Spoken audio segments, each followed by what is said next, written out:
I think we have an excellent section here in Prospect. We have two excellent speakers. The title of the session is Gearing Up for Expansion. As you know, we're only 2 years away now from quota abolition. People are already put in place expansion plans on their farms, and that's why this session is so important. So as I said, we have two speakers, two excellent speakers on the session, and two papers coming from two different angles. So the first paper is going to be presented by Brendan Horan from Moore Park. As you know, Brendan has been in Moore Park a number of years now, although quite young, is well known by the industry at this stage of his life. So Brendan, I'll hand it over to you for the first paper. Okay. Good afternoon, ladies and gentlemen. Thanks, Pat. In terms of my paper, Key Targets for 2015, it's very much along the themes of maximising milk production from pasture. So what I'd like you to get from the next 30 minutes is, in terms of the ambitions that are in the room, that are in the industry, in terms of increasing milk production and expansion, matching that with, pasture utilisation ambitions in terms of maintaining the profitability of our industry as we expand. I'd like to acknowledge my co-authors on the paper. In terms of an overview of the presentation, we're just going to briefly touch on the industry where we are today, some things we can be working on potentially as we lead up to quota removal. Then we're going to look quickly at the core principles.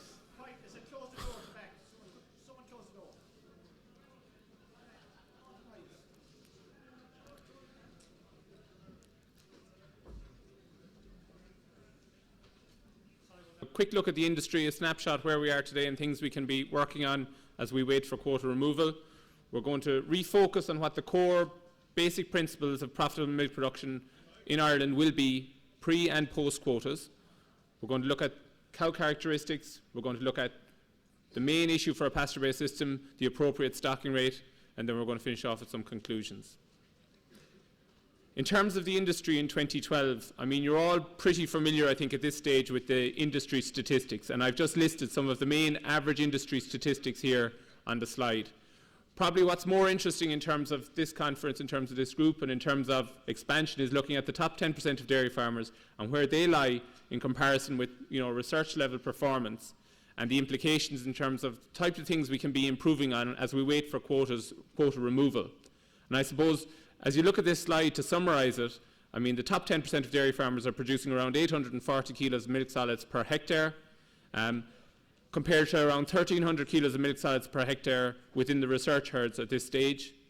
That higher level of performance at research level is being achieved by higher EBI animals, calving more compactly than even the top 10% of dairy farmers, at a higher stocking rate, and probably, in my view, the most significant target based on an extraordinarily higher level of grazed grass utilisation. And to me, that's really the key question for us looking forward. Quota removal, we're removing one limit. Now we need to look at the other limits to the productivity of our systems, and that grass utilisation factor is going to be a huge limit to fueling, underpinning farm expansion. And I suppose what it means really in terms of the short term, we can continue to increase the EBI of our herds in the lead up to quotas, and aggressively selecting for better quality stock has to be an ambition of every dairy farmer. In terms of improving calving rates, in terms of increasing the stocking rate, that will come in terms of expansion post quotas. But grass utilisation of 14 tonnes, I don't know anywhere where that requires 80% of what you grow you'll utilise. So to achieve 14 tonnes of utilisation, we need to be growing around 16 and a half tonnes of feed. So that type of ambition in terms of reseeding, in terms of grazing management practices, that has to start now to prepare to have your farm in a position to carry these extra animals post quotas. In terms of the basics of expansion, it's very important that even though we're looking at changing our industry in terms of expanding and so on, that we don't lose sight of what has made Irish dairy farmers extremely profitable and the envy of the international milk producing community in terms of our production system. And I think Kevin Toomey stated it very well this morning in terms of our grass growth capability is probably our key advantage over other countries in terms of producing milk and making a profit, making a profitable businesses for ourselves from doing so. So this will continue to be the basis for profitable milk production in Ireland post quotas. And really then the question is, well, how high can you drive that grass growth curve, and to what extent can you utilise the vast majority of what's growing? That's simply the question. And this should really be, printed on your brain in terms of how you're going to produce milk post-quotas. It's underwritten completely by compact calving, 90% of animals calving in 6 weeks, 50% of animals calving in 2 weeks, very compact conception based on a very high fertile, high EBI animal, and then, a long milk production season with compact drying off in the autumn, a very simple approach to milk production. This will continue to be the basis for profitable milk production post-quotas. That is not going to change. And I suppose if you get one lesson from this slide, I want you to just remember the 4 key strengths that I think are in that system that you can't really get anywhere else. It's highly productive. That can be done in other systems, but not at the same level of cost that we can achieve. It allows us a long grazing season, so it's very labour efficient.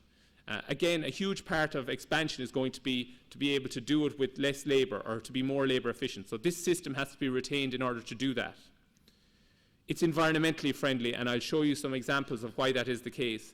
Our system of milk production is an incredibly green system of production, and it will allow us to produce a product that's far friendlier in terms of environmental compliance than other systems. And from a financial perspective then, 90% of the feed required for the system is produced within the farm gate. So in terms of one of the major cost exposures for a farm into the future, 90% of that exposure you're insulated from by producing the feed within the farm gate. So those strengths have to be retained. It's undoubted now that, quota removal is going to breathe new life into the dairy industry. And it's going to be a brilliant opportunity for dairy farmers to capture more value in terms of their businesses. We're already seeing that farmers have taken action in terms of, building young stock numbers. And we've about 40% more young stock on the ground now in the Irish industry than we would have had, 10 years ago. So farmers have actually responded to the opportunity that's coming.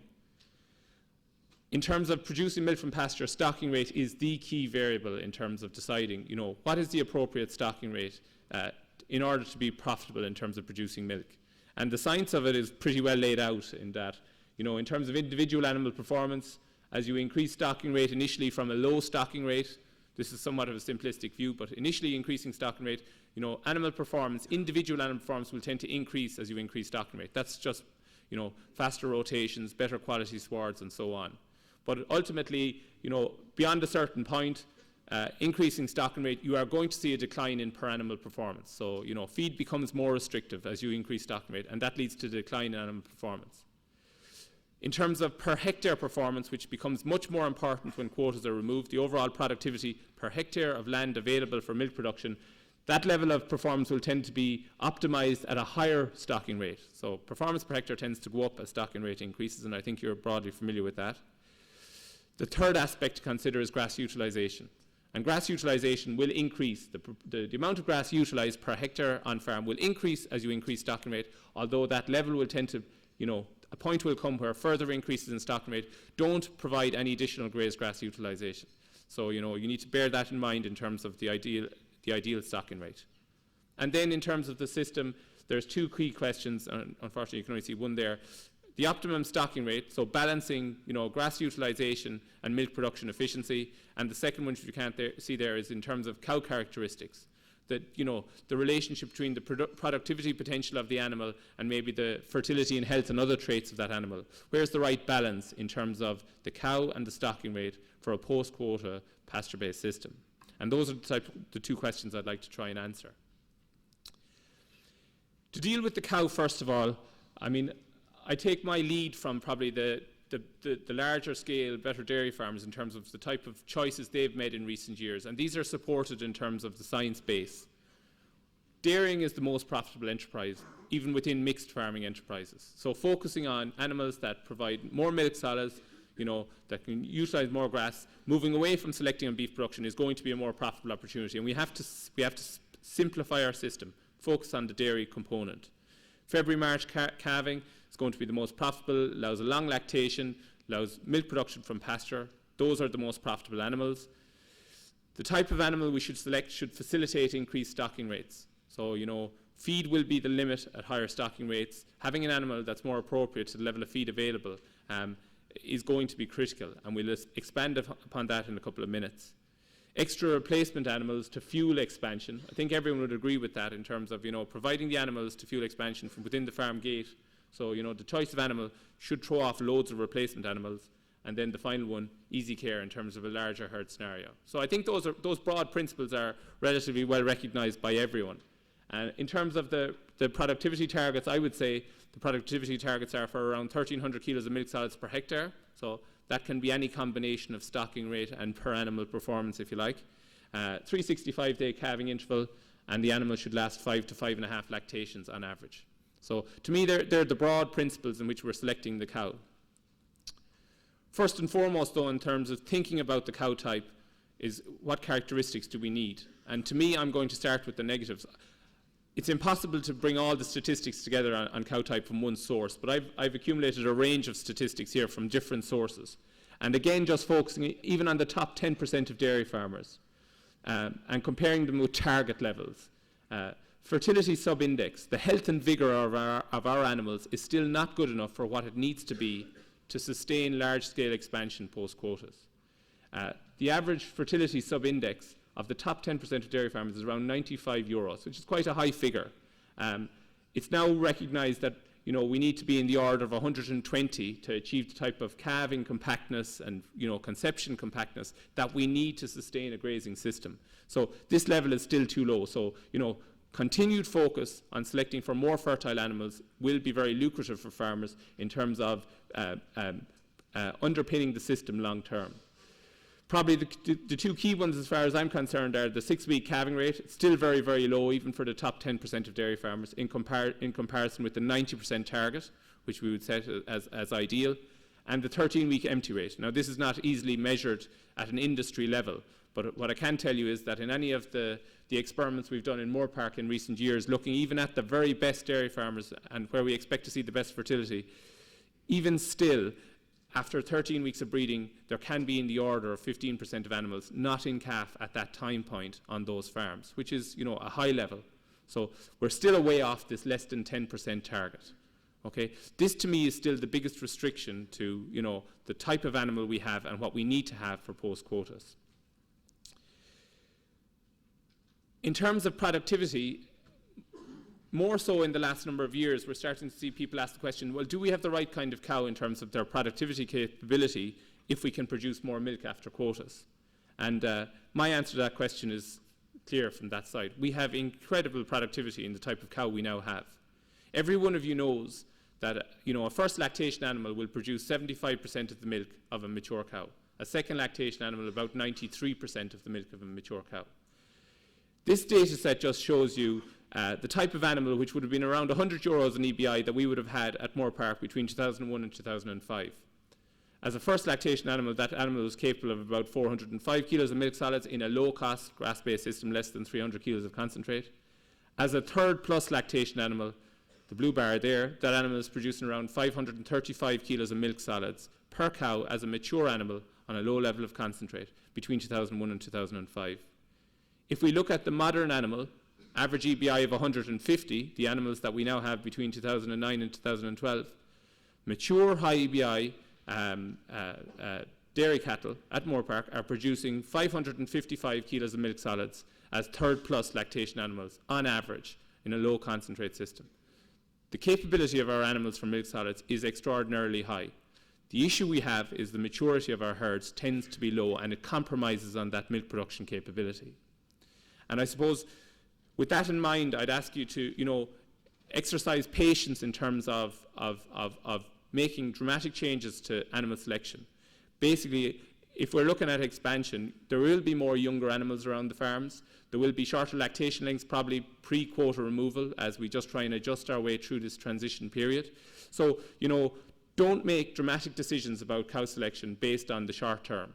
We know that the animals have the productivity. When we get into a situation where we can have large numbers of mature dairy cattle, they will deliver the type of productivity that we need. Moving on then to look at stocking rates and what's the optimum stocking rate, or where should we be looking at in terms of stocking rate for our systems of production. We're going to look at two multi-year experiments that we've carried out, one at Curtin's Farm Moore Park and one at Ballyhaise Agricultural College in County Cavan. To try and answer this question and to increase our understanding of what happens when you change stocking rate. The first experiment at Curtin's Farm compares 3 whole farm stocking rates. So this is for a 1-block dairy farm. the entire area is available in one block. We're comparing 3 different stocking rates.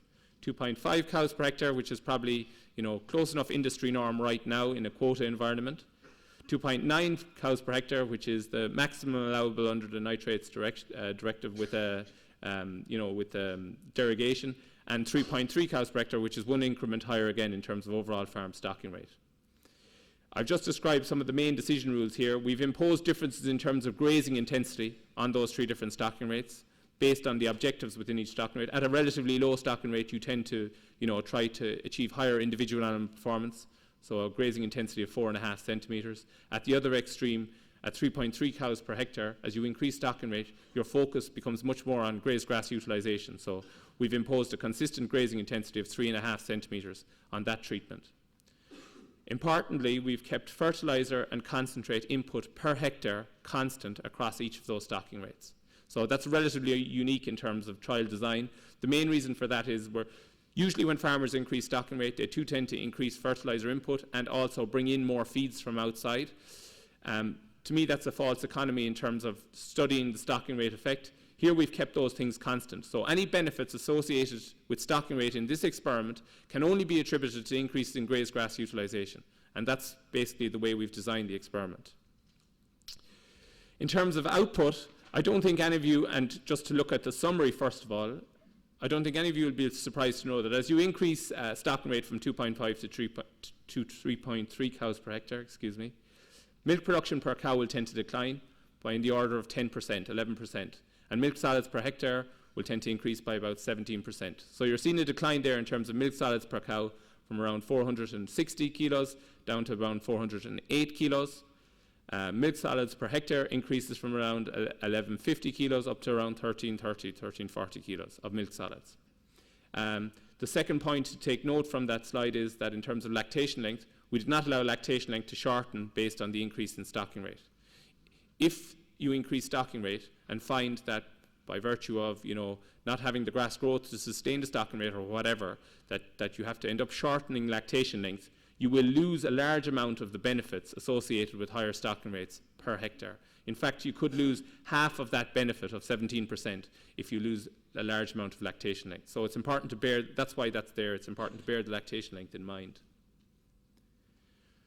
While the milk production results will be relatively unsurprising to you, what's probably less well known is the actual implications in terms of grass growth, grass utilisation. And this is far more important in terms of the costs of producing milk at these different stocking rates. The first thing to note that on average over those 4 years of that experiment, grass growth increased with increasing stocking rate. So even though we kept fertiliser and concentrate constant, there's no extra nutrient coming into these systems. Grass growth rate increased with the increasing stocking rate and grazing intensity associated with that higher stocking rate. And it was worth, on average over the 4 years, an extra tonne of dry matter produced per hectare. In terms of the amount of feed being utilised, well, as you increase stocking rate, the proportion of grazed grass, tonnes of dry matter per hectare utilised, increased by about a tonne. So you're putting an extra tonne of dry matter through the dairy herd, through the cow's mouth, if you like. In terms of silage produced, that tends to decline as you increase stocking rate. Obviously, the opportunities to take surplus feed decline. You've a higher demand. And in terms of total feed utilisation then, the differential over those 4 years, 2009 to 2012, was in the order of half a tonne of dry matter between the low stocking rate and the high stocking rate. It's quite a small differential in terms of total feed utilisation. The next thing to note that as you increase stocking rate, your winter feed requirements become more important. At 2.5 cows per hectare and growing 14.2 tonnes of feed, we had no winter feed deficit for the low stocking rate.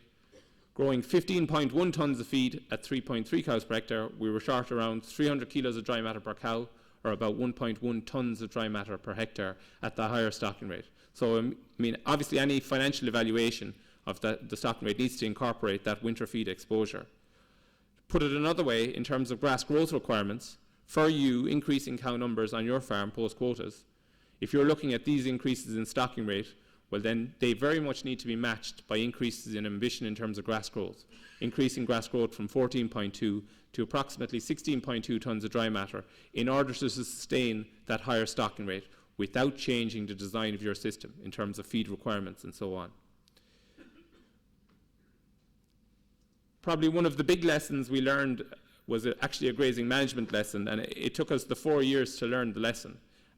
This graph here just shows you the low compared with the medium compared with the high stocking rate treatments in each of the years. So first year of the experiment, 2009, 2010, 11 and 12.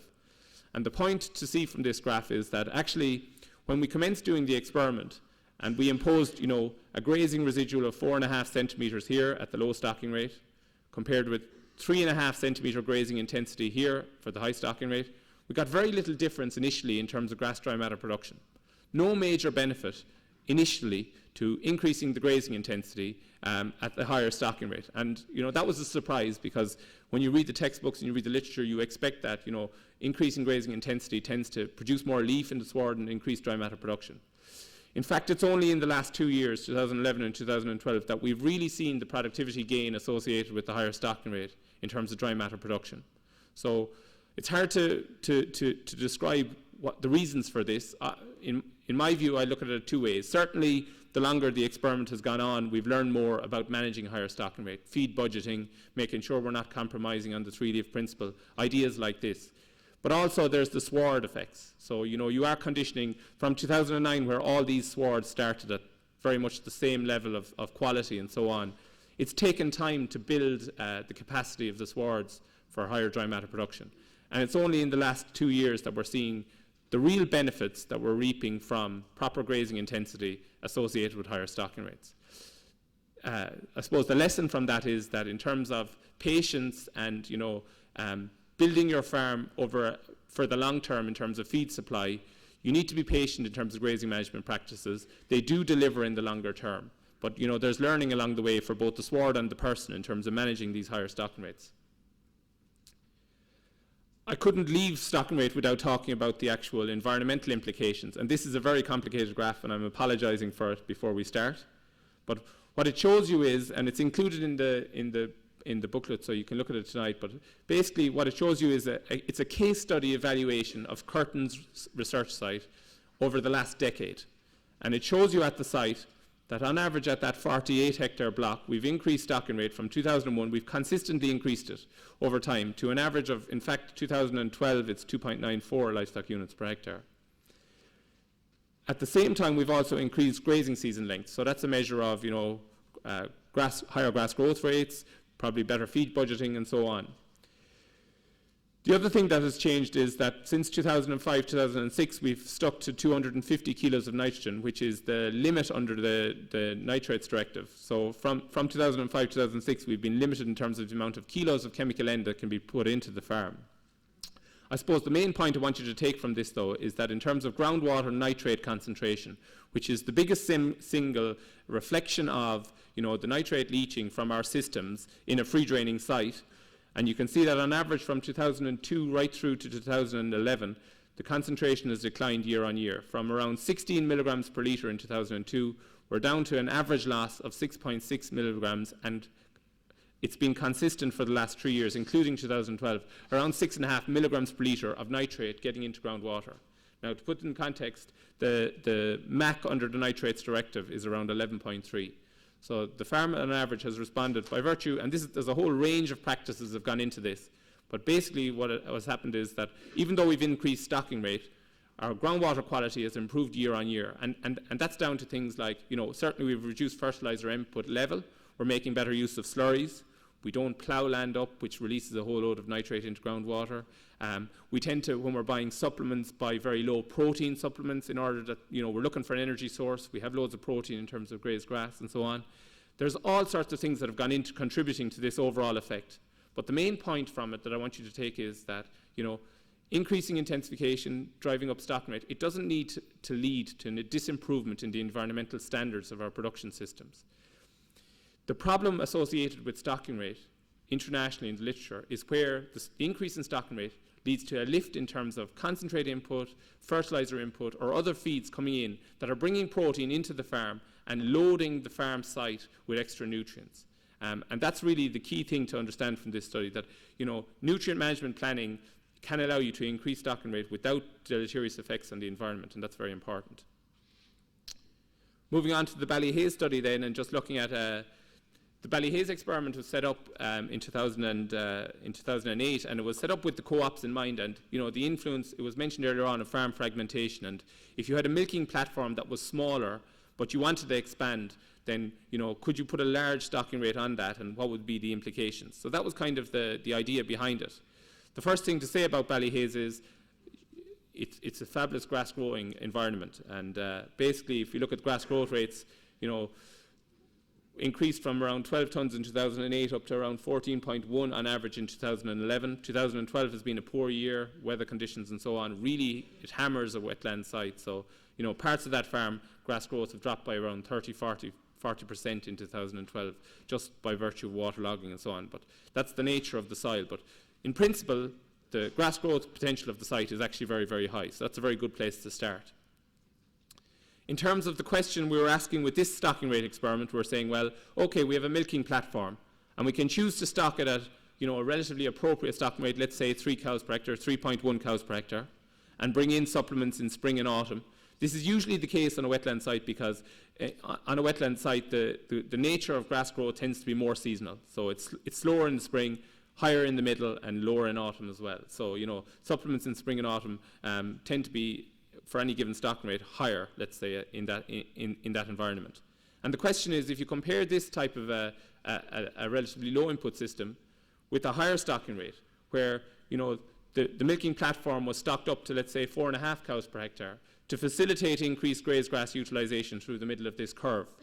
And the question is, how much extra supplement is going to be required, and is it economically justified? And that's really the overall question that we're trying to address with this experiment. So it's very much a milking platform focus. In terms of results, I suppose feed in, first of all, kilos of silage required per cow, 326 for the 3.1 cows per hectare, 659 kilos per cow required to sustain the high input 4.5 cow per hectare system. Concentrate, 542 versus 864.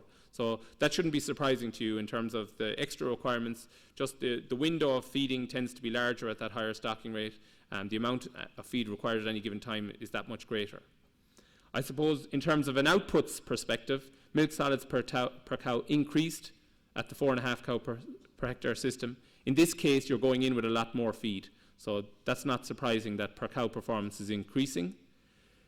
In terms of the overall farm system, well, in terms of milk solids per hectare, you would say, well, okay, compared with our base system here of 3.1, we're producing 1150 kilos of milk solids. At the 4.5 cow per hectare treatment, we're producing almost 1800 kilos of milk solids. So maybe, our first indication, you'd say, this is a fantastically productive system in terms of what's possible on a limited land base. So, that's a great start. But it's only one aspect of the overall performance. Grass growth was not different between the two treatments. The main problem we came across with the higher stocking rates in this case was your ability to build grass at higher stocking rates. These kind of 4.5 cow per hectare stocking rates, it's virtually impossible to build grass supply. And that really does take from grass growth capability. And if you can't grow the grass, your utilisation is irrelevant. It's going to be the same for both treatments. So we got very similar grass utilisation for the two treatments. Obviously, winter feed production, much higher at the low stocking rate, produced 700 kilos of dry matter per cow, compared to only 150 kilos of dry matter per cow for the higher stocking rate. To put it in context, to have the same system of production, you'd need to grow 15 tonnes for the high grass system or the 3.1 cow treatment. You'd need to grow 19 tonnes to have the same system at 4.5 cows per hectare. So it's a huge differential that has to be made up by purchase feed going up to these very high stocking rates. Before we get into the financial implications, just to summarise some of the lessons so far. First one, increasing stocking rate. Well, it certainly increases milk output per hectare. You're going to grow more grass and you will certainly utilise more grass as you increase stocking rate. That's all good. Target winter feed requirements tend to be not achieved at higher stocking rates. You're just going to be more difficult to produce the winter feed requirements. And then finally in terms of anyone thinking about large-scale stocking rate increases beyond the growth capability of the site there, these 4.5 cow per hectare type treatments. Well, the first thing to do is they do increase milk solids output, but it's virtually all coming from purchased feeds, extra feeds coming in, because there's no additional grazed grass utilisation. And that's exposing the farm business to much extra cost. We'll talk about the implications in a couple of minutes. But a bottom line on all of it, though, is regardless of whether it was, 2.4 or 3.1 or 3.5 or 4.5 cows per hectare, the grazing management practices didn't need to change. And, imposing the correct grazing management practices, the maximised grass pasture dry matter production is going to be important for all of these stocking rate and all of these systems. So, that's a common ambition that everyone has to have, and the same management characteristics will be necessary for all. Before I get into the economic implications, just looking at what's happening to our system of production as you go up in stocking rate. So this is for a 13-ton dry matter growth curve. This here is the composition of the individual animal's diet on the left hand. So the proportion of grazed grass at 2.4 cows per hectare, 70% of the animal's diet is grazed grass, about another 15% is homegrown grass silage, about 10% concentrate. There might be a small amount of purchased silage required to close that system at 13 tons of a growth curve. Okay? As you increase stocking rate, going from 2.4, going across the slide, when you increase stocking rate, the proportion of homegrown feed tends to decline. So if you have a 13-ton dry matter production per hectare site, the proportion of dry matter that's required, the proportion produced within the farm will decline from around 90% to around 60%, going across to 4.5 cows per hectare. About 40% of the feed required for the system will have to be imported from outside.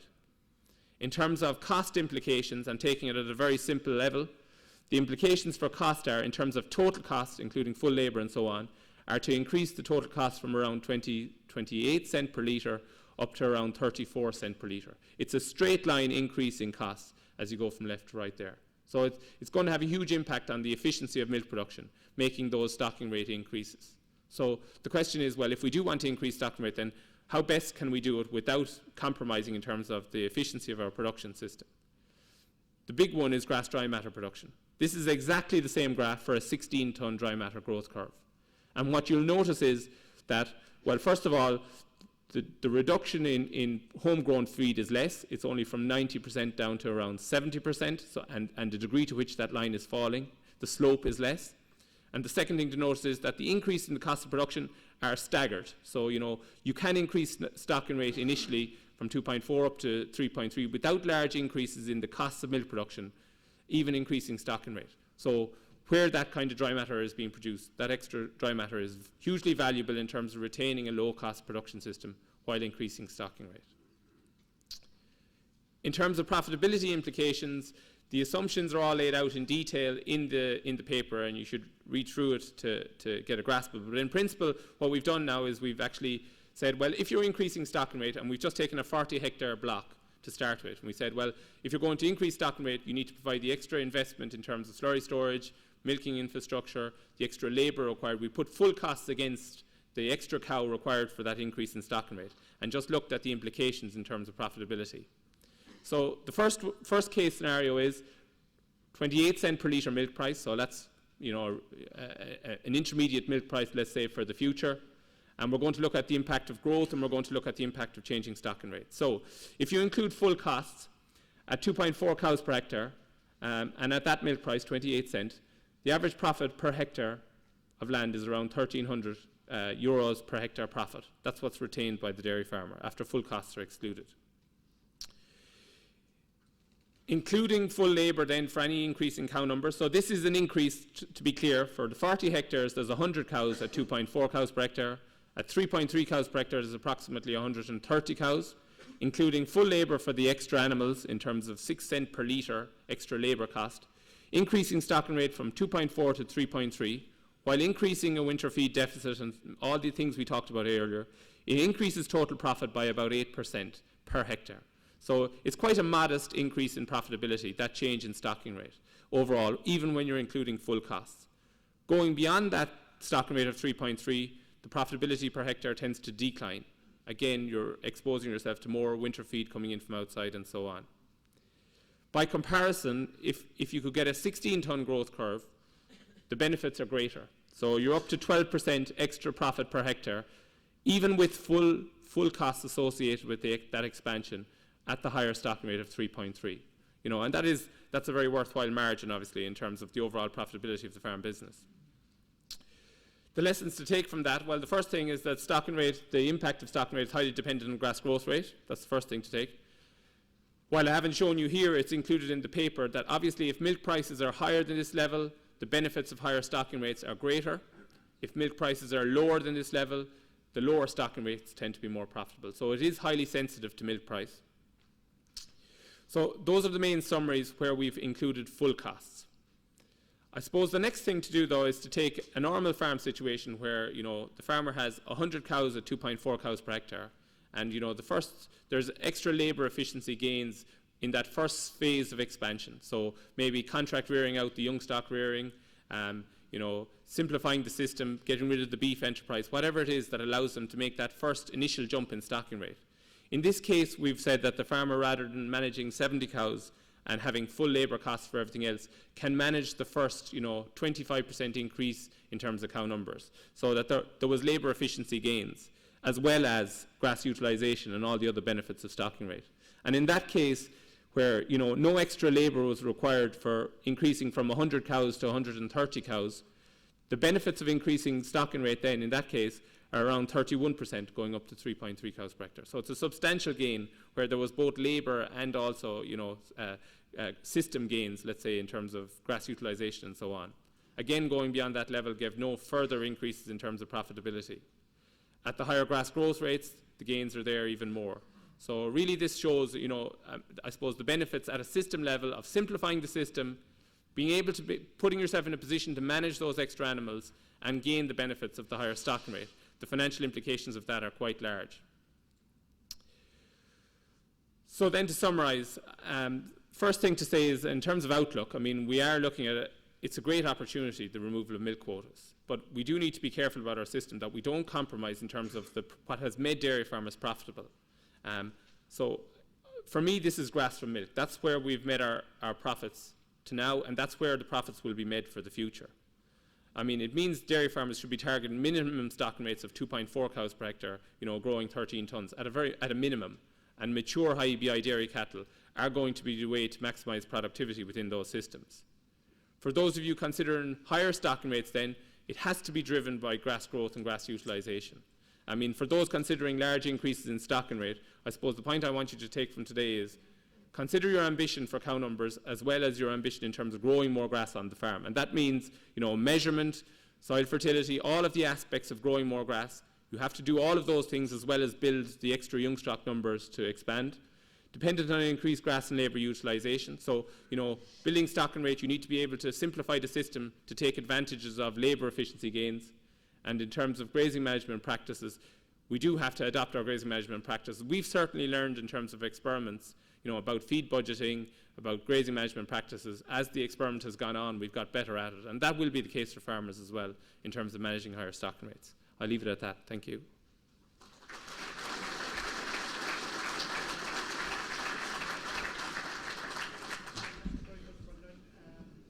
Open this to the floor for one or two clarifying questions from Brenda's talk. To recap, Brenda was asking the question about what is the potential of stock. One of the avenues to increase output on farms when quotas go is to increase stocking rate. How does stocking rate influence the amount of grass you grow, the amount of grass you utilise, subsequent effect on cow performance, and then subsequent effect on profit at farm level? So any questions or clarification for Brendan? No question. There's one down below.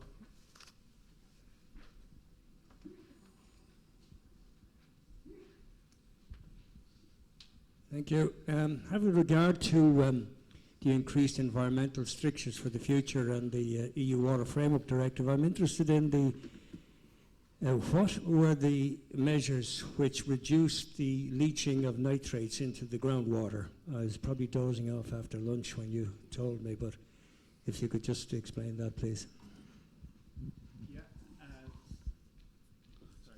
Just pull it up. Okay. Yeah, just in terms of the measures, I can't say what the contribution of individual measures were. I can only list what we've done. I suppose the first thing we did was we reduced nitrogen chemical application to 250 kilos.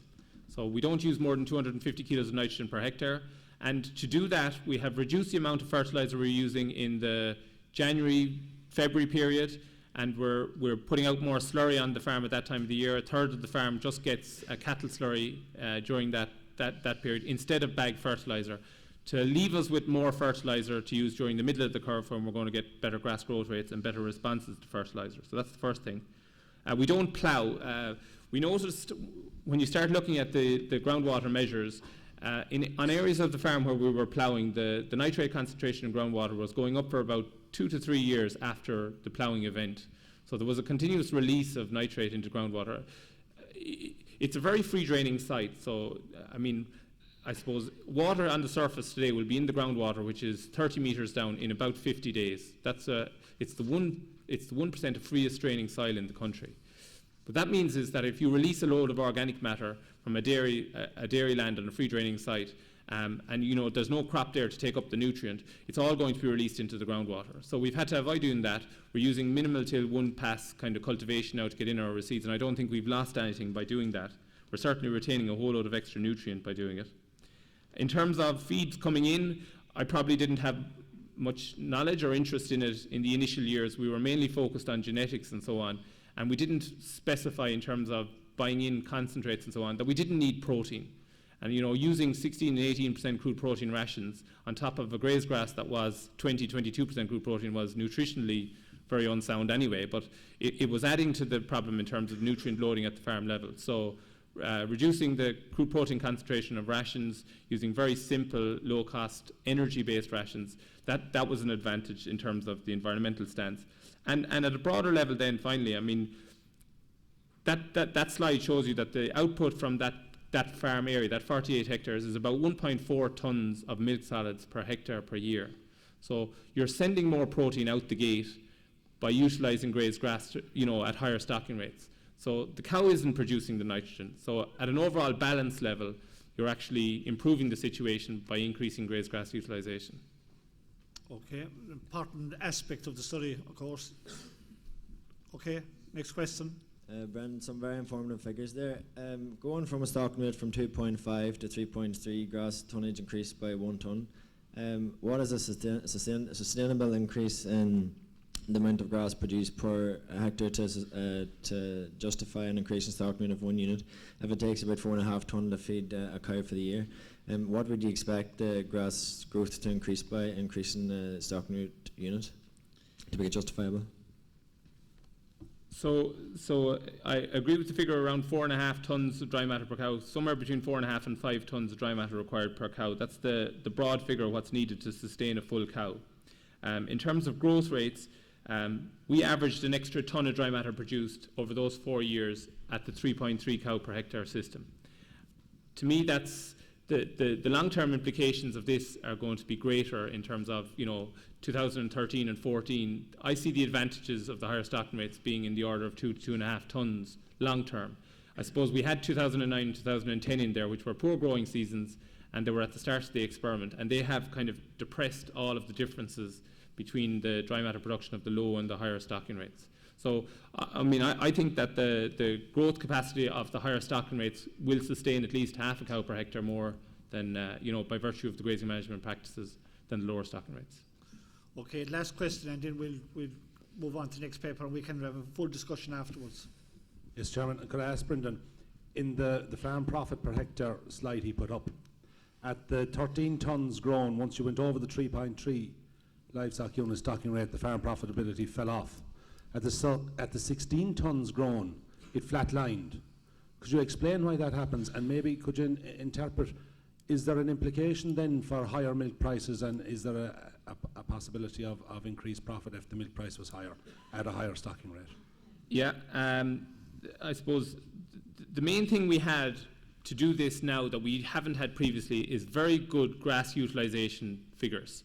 And what's happening here, at 13 tonnes of dry matter produced, there is no extra grass utilisation to be achieved by going into those higher stocking rates. So immediately then, every extra kilo of feed that's required once you go, to sustain these extra animals is coming from outside the farm, and it's just at full cost. The margins are small on that. So that's why the profitability declined. You've got full labour, full capital investment cost, and you've got you don't have a cheap feed for producing the milk. So that's why it tends to decline when you go to that level.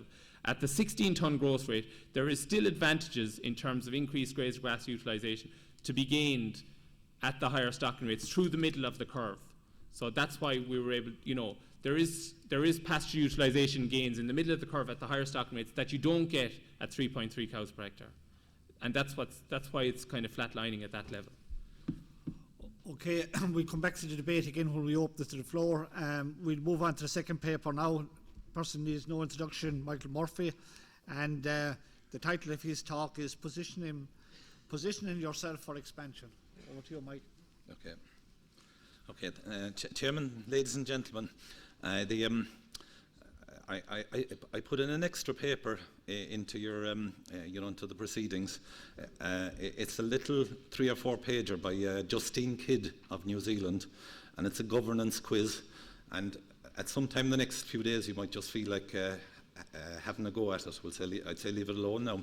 But for each question, we'll say there are 3 or 4 options, and we'll say that as you move down, you're broadly sort of your governance is better as you move down a little bit. So positioning yourself for expansion. And the end of quota, after 30 years of stagnation and frustration, it's a great opportunity to grow our business. But as Brendan suggested, the cows and grass skills are absolutely essential and they're core to it. But they're not enough by itself. If you're going to strongly grow a business, then you need to develop your business, governance, people skills, and to be able to manage risk, managing money, managing banks, etc., all that kind of stuff. Growth is great, but if we actually don't develop our skills as well, then we'll say it may be counterproductive. If we look at the slide, think of demand. And normally we'll say that if you're selling something, you'd like demand to be bigger than supply. In terms of managing something, you always want the range of skills and resources and competence, your supply to be greater than demand. As the demand grows, if you're going to milk 3 times the number of cows, the demand is going to grow. And I'm suggesting in this paper that you need to be very careful to plan to increase your personal competence, resources, staff, land, cows, everything, we'll say, or we'll say you may be putting yourself at much higher risk. Crucial tasks for every farmer who wants to milk more cows, to identify and tackle the key constraints which will restrict the profitable growth of his business. Put in place a plan to tackle these roadblocks, break it down, we'll say, and take actions, and get working on that plan now. That's a very good process, we'll say, to put in place and consistently and regularly update that little plan. Okay. Some of the constraints I'm going to have a look at are enough land, quality stock, skilled people, management skills, and enough capital. If you go back, we'll start with, say, enough land, and we'll say that now there are structural issues which I won't even touch on.